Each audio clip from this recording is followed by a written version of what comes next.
Well, this particular study that we published recently is about asking a very simple question.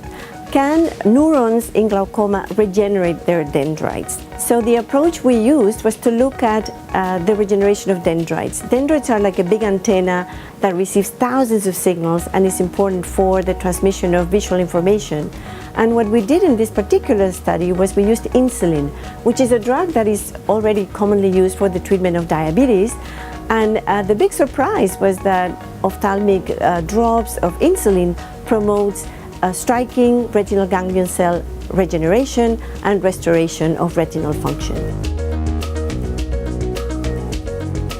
My primary goal and aspiration at this moment is to really work with our colleagues, our clinician colleagues at the CHUM and my research laboratory and other collaborators to design a smart and feasible clinical trial that can test our hypothesis that insulin will promote regeneration and restore visual function in glaucoma. We are in the planning phases of these clinical trials, and hopefully we can bring this type of treatments in the future for a lot of people affected by this blinding disease.